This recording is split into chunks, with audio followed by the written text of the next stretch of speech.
tu vas avoir un premier 24 heures que t'es shut down. Là, après ça, ok, t'as pas compris, mais là, c'est une semaine, tu comprends? Puis après ça, ben, oh, on va passer à 30 jours. Puis jusqu'à ce qu'ils décident que, ok, on ferme ton compte. Ça existe plus. Là, maintenant, essaye de t'en ouvrir un autre. C'est vraiment c'est vraiment un mal de tête. Pourquoi? Parce que dans les comptes que t'as ouverts, mais t'as toujours mis ton numéro de téléphone. Tu comprends? Fait que là, maintenant, quand tu essaies d'ouvrir un autre compte avec ton numéro de téléphone, mais, oups, non, ils acceptent pas. Faut C'est pas vraiment que ton tu ailles adresse chercher. IP? Non, c'est pas ton adresse IP, parce que ton adresse IP, je peux aller à la bibliothèque et m'ouvrir un compte. C'est Il y a vrai. personne qui sait que c'est moi. Mais c'est pour ça qu'ils ont introduit les systèmes de vérification. Tu comprends? Fait comme Snapchat. Pour avoir Snapchat, il faut qu'on t'envoie un texte.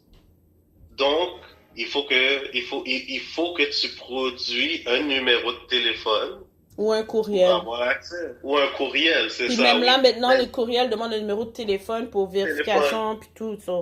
Voilà, comme ça, on peut savoir à qui on a affaire. Ça, moi, j'ai plusieurs comptes, mais c'est pas des comptes pour Facebook. J'ai plusieurs comptes courriels que je me suis créés. Et puis, avec mon numéro de téléphone. Et puis là, ils m'ont dit, oh non, t'en as assez. Hmm. Non, t'es rendu à ta limite avec tel numéro de téléphone, on veut plus que t'aies de courriel. Alors que si je veux dire, si j'ai 100 business, je devrais être capable de me créer sans courriel. Je veux dire, chaque business doit avoir son propre courriel. Mais parce que je suis associé, mais là, je prends l'exemple de la business, mais moi, c'est au niveau personnel, pour ce que je fais. OK? Mais, parce que c'est tout associé à un seul numéro, mais ils m'ont mis une limite. Ils m'ont dit non, c'est fini. Fait que là, maintenant, il faut que je prenne une autre façon de vérification pour pouvoir en avoir d'autres. Fait que, ils te contrôlent, tu comprends? Ils savent ce qu'ils font. Ils savent que ils veulent contrôler, il faut qu'ils contrôlent, donc ils mettent des règles que même nous, c'est à notre insu. Puis, je vais mettre une parenthèse, quand je te parle de toutes ces courriels-là, c'est parce que moi, j'ai 50 ans. Donc, moi, je les gère, tu comprends? Fait que je leur donne pas un courriel, je leur laisse pas avoir un courriel pour pas que je sache qu'est-ce qui se passe. Avec tout ce qui se passe dans le monde aujourd'hui, avec les pédophiles et tout. Tu comprends? Fait que Hmm. c'est moi qui crée Volume. leur courriel, tu comprends? C'est moi qui les crée leur courriel. Donc, c'est pour ça que puis personnellement, j'ai besoin d'un minimum de courriel pour faire ce que je fais avec les différents comptes que j'ai. Donc, c'est pour ça que je suis arrivé à la limite. Mais je savais pas qu'il y avait une limite. Puis, Il faut que c'est tu pour cette tombes au raison. profil commercial avec un nom de Oui, oui, domaine oui, et je tout, sais. ouais. Ouais, et tout. Oui, oui, oui. Mais je donnais ça comme exemple pour montrer qu'ils ont le contrôle. Fait ils peuvent désactiver, activer comme qu'ils veulent. Donc, une fois qu'on va tous être rendus au virtuel, ce n'est pas impossible qu'ils fassent ça. Ils le font déjà. T'as Puis amené, c'est là qu'on s'en va. Oui, je t'écoute. comme t'as dit, t'as des enfants. Dans ma prochaine question est un peu, ça n'a pas trop rapport avec le sujet qu'on a parlé, mais je trouve que c'est un sujet pertinent que j'aimerais avoir ton opinion en tant que père. Sur une situation que moi, j'ai pas vu la vidéo, mais j'ai vu que c'était quelque chose sur les réseaux sociaux, ça parlait un peu par-ci par-là, sur l'histoire des jeunes garçons qui ont apparemment drogué et violé des jeunes filles, puis que les parents, je sais pas quoi là, bon, si tu connais plus l'histoire, vas-y, mais moi je parle vaguement parce que ma concentration est sur qu'est-ce que tu penses que ces enfants-là qui ont agi de la sorte ont dû vivre pour agir comme ça, en tant OK, que ben, père? je vais donner les informations que moi j'ai. OK, que j'ai, moi, c'est que ces deux jeunes garçons-là, euh, ben, ils ont drogué, premièrement, deux jeunes filles, et puis ils les ont violées parce qu'elles n'étaient pas consentantes, et puis ils les ont violées avec violence. Donc, on voit avec des tasers, ils les ont battus, qui s'est venu de leur propre bouche. Et puis, ajouté à ça, c'est qu'ils les ont prostitués. Dans le fond, ils ont fait des clients venir payer, coucher avec eux. Et puis, ils ont pris l'argent. OK? Et puis, après, et puis, ce qui est vraiment plus terrible, en plus, dans cette histoire, c'est qu'ils ont affiché ça sur les réseaux sociaux. C'est ça, j'ai pas compris cette affaire-là. C'est comme, what? Ils ont affiché ça sur les réseaux sociaux. Donc, regarde, je suis pas quelqu'un qui prône la violence.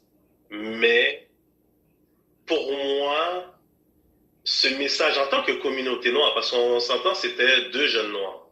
Tu comprends? Nous, on n'a pas le luxe d'avoir la sympathie du public quand il y a des crimes atroces qui se font comme ça. OK? Moi, je trouve que c'était nécessaire qu'à un certain moment donné, que des gens de notre communauté prennent les choses en main puis essayent de remettre la jeunesse dans la droiture. Je veux dire, on fait toutes des erreurs dans notre jeunesse. Mais ça, c'est un crime qui est vraiment horrible, à plusieurs degrés. Et puis, le traitement qu'ils ont reçu, moi, je trouve que c'est pas assez. Dans d'autres pays, ils seraient même plus encore vivants. Tu comprends? Et puis, je veux dire, c'est nécessaire. Pourquoi? Pour montrer à la jeunesse que, regarde, il y a des lignes qu'il ne faut pas franchir. Tu sais, regarde, on nous montre à la télévision que les gangs de rue, les fraudeurs, les proxénètes, tu sais, tu comprends? Ça fait partie, puis ça fait pas juste partie de notre communauté, ça fait partie de toutes les communautés. Mais que notre jeunesse aille dans ces voies-là aussi, je veux dire, aussi facilement aujourd'hui, c'est là que ça fait peur. Tu comprends? Moi, j'ai 2 filles, puis je veux pas que ces choses-là lui arrivent. Tu comprends? Mais il faut donner, il faut montrer à nos jeunes hommes noirs qu'il y a un respect qu'il faut avoir dans cette vie-là. Et puis, c'est ce respect-là, ou sinon, ce respect-là, malheureusement, on est beaucoup qui a grandi sans père pour avoir cette notion-là, pour avoir ce guideline-là, tu comprends? On est beaucoup qui a grandi sans. Sauf que c'est très minime la partie d'hommes qui sont comme ça. Quand je dis très minime, je dis pas que ça existe pas. Je dis juste que c'est très minime. On mûrit et puis on sait ce qui est bien et ce qui est mal. Et puis on s'en va tout plus vers le bien que le mal. Je veux dire, les gangs de rue, on peut dire ce qu'on veut, mais les gangs de rue étaient nécessaires ici au Québec. Pourquoi? Parce que on avait on peut dire le KKK, l'équivalent du KKK, on appelait ça les skinheads, tu comprends? Mais les Blancs, on était des targets. Pourquoi? Parce qu'on avait la peau noire. Et puis c'est ça qui a créé les gangs de rue, c'est que les Noirs se sont rassemblés et puis ils ont fight back. Tu comprends? Ils n'avaient pas le choix. Il faut survivre. Il faut fight back pour survivre. C'est comme ça que la couleur de nos peaux, c'est de cette façon-là que, avec la couleur de nos peaux, on est ici aujourd'hui. Donc, tu confirmes que les KKK des années 90 qu'on avait sont probablement devenus des avocats, des policiers, des médecins, des infirmiers. Ah oui! Oui, des gens qui travaillent dans le gouvernement, qui ont des postes quand même qui ont le pouvoir de prendre certaines décisions, qui expliquent le racisme systémique masqué. Let's keep it real, that's what it means. Mais c'est de là que ça vient aussi. Puis si on regarde dans l'histoire, je veux dire, ça a été dit publiquement aussi. Je veux dire, Timothy McVeigh aux États-Unis, en Georgie, qui avait fait sauter un bureau du FBI, puis il y avait une garderie là-dedans, plein d'enfants sont morts, beaucoup de gens sont morts maintenant. Mais après ça, lui était associé au KKK, aux White Supremacist Groups. OK? Mais ils avaient toutes, avant ça, ils avaient toutes une similarité. distinctive qu'on pouvait voir que, soit les skinheads, c'est parce qu'ils se rasaient la tête. Tu comprends? Ils avaient un mode vestimentaire propre à eux. Tu comprends? Fait que dès que t'en voyais, tu savais que c'était un skinhead. Tu comprends? Et puis, avant, les KKK, mais leur signe néo-nazi, ils se le tatouaient. C'était visible. Tu comprends? C'était pas quelque chose que quelqu'un voyait puis était offusqué. Quand je dis quelqu'un, je parle des Blancs ou n'importe quelle autre personne qui n'est pas... Associé à ce groupe. C'est ça, mais dès qu'ils voyaient ça, mais ils savaient qu'ils faisaient partie de ce groupe-là, mais c'était pas... Pour eux, c'était aucun problème. Tu comprends? C'était pas quelque chose qui les offusquait. Mais après cet événement-là, là, ça a été mis en lumière. Et puis, là, maintenant, c'est devenu une indignation pour les communautés blanches. Tu comprends? Parce que là, tu viens de tuer des enfants. De la même façon qu'ici, que les Hells Angels ont fait sauter une voiture et qu'ils ont tué un enfant. Puis c'est là, maintenant, qu'ils ont commencé la guerre aux motards. Tu comprends? C'est là que... Mais après tous ces événements-là, je veux dire, le KKK ou les White Supremacists ont envoyé une lettre ouverte aux médias. Puis on dit, écoutez, aujourd'hui, on va changer notre façon de faire. Maintenant, avant, on se rasait toute la tête. Maintenant, on va plus se raser la tête. Mais on va infiltrer tous les corps tous les corps qui ont du pouvoir politique ou économique. Et puis, on va continuer notre travail, mais en ressemblant à monsieur, madame, tout le monde. Tu comprends? C'est une lettre qui a été envoyée publiquement et puis qui a fait le tour des médias et puis qui a été aux oubliettes. Et puis, après ça, on a vu, il y en a beaucoup qui ont infiltré la police. Il y en a beaucoup. Il y a beaucoup, écoute, il y a plusieurs choses qu'on ne sait pas des États-Unis, mais il y a plusieurs médecins qui tuent des gens. Je veux dire, la troisième cause, la troisième cause de mort aux États-Unis, c'est the bad practice, medicinal practice. C'est-à-dire, c'est le docteur qui était en charge de toi qui t'a tué. C'est la troisième cause. Ça explique l'affaire de Joyce. Oui, ça explique beaucoup d'affaires. En passant, c'est bon que tu amènes ça, excuse-moi de t'interrompre.